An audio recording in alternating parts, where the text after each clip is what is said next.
main reasons that the Thai writing system has wound up the way it is. Number 1. Thai is an abagida. It looks a lot like an alphabet. There are symbols for consonants and symbols for vowels, and for the most part you just write them left to right. But Thai is actually an abagida, which you might remember is any writing system where you start by writing the symbols for the consonants, and then you modify the symbols for the consonants in some way that indicates the vowel that comes after it. In Thai though, you don't modify the symbol exactly, you just add the symbol for the vowel, but depending on which vowel symbol it is, you might add the vowel in front of it, or behind it, or above it, or below it. So if you try to treat Thai like an alphabet, you'll wind up hopping all over the place. It's much easier to think of it as divided up into syllable blocks, with each syllable containing the initial consonant in the middle, and then the vowel symbol is somewhere around it. Number 2. Thai is a tonal language, and unlike Chinese, which just kind of gave up on the idea of writing down tones, the Thai writing system tries to incorporate the tones into the writing. It actually does this in a relatively straightforward manner. It just has a symbol for each tone, and you write the tone by writing the tone symbol above the syllable that has that tone.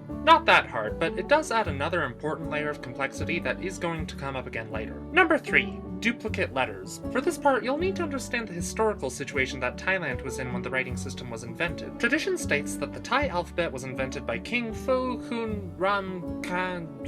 Never mind, I have no idea how to pronounce this. It was invented by this guy, and besides creating the Thai alphabet, he is also credited with firmly establishing Theravada Buddhism as the dominant religion in Thailand. Now, Buddhism originally came from India, so most of the Thai words that describe things having to do with religion, or Buddhism at least, originally come from Sanskrit and Pali, two languages from India that a lot of Buddhist texts are written in. Thing is, Sanskrit and Pali both have a lot of sounds that don't exist in Thai, so there are a bunch of sounds that are pronounced differently in those languages that are pronounced the same in Thai. Despite this, the king of Thailand, whose name I can't pronounce, wanted to preserve the original spelling of these words. For instance, Sanskrit and Pali both have two sets of alveolar consonants, consonants that are pronounced against the front of the mouth. Normal ones, like we do, as well as these weird ones called retroflex consonants. And I'm not going to try to explain how these are pronounced differently, partially because I don't really understand it myself, but the point is, Thai didn't have these weird retroflex consonants, so when it took words from Sanskrit and Pali, it just pronounced them as normal alveolar consonants. But King What's-His-Name wanted to be able to look at a Thai word that came from these languages and tell how it would have been spelled and pronounced in the original Indian language. So he made up two sets of letters, one for each way of pronouncing it in the original Indian language, resulting in the Thai writing system actually having a bunch more symbols than it does sounds. This might seem pretty silly, but it actually happened a lot in history where people wound up with more symbols than sounds so they could accurately transcribe things from other languages. The only reason we have the letter C and the letter K in English is because people in ancient Rome wanted to be able to accurately transcribe things from ancient Greek. And there are a couple diacritical marks that don't mean anything different in English, but we took in order to preserve the original spelling of the language we took it from.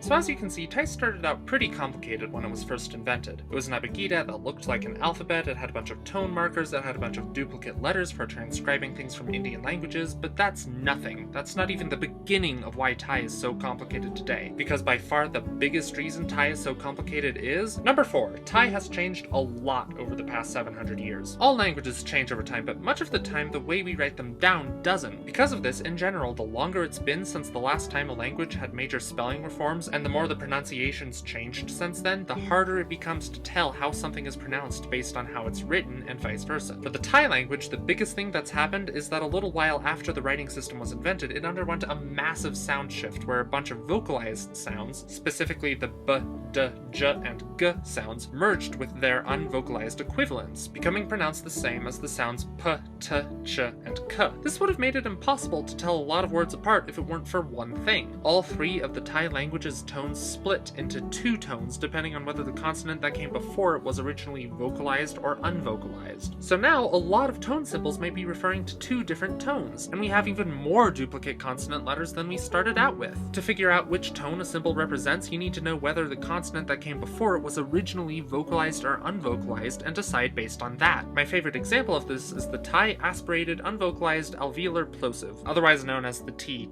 sound, which, because of duplicate letters to transcribe Indian languages and subsequent sound merges, has 6 different symbols to represent it with. But it doesn't stop there. The tones have done even more moving around and shuffling since then based on the consonant that comes before it and the vowel that the tone is on, so you pretty much just have to memorize this table of different kinds of consonants and vowels and tone symbols to figure out which tone to use.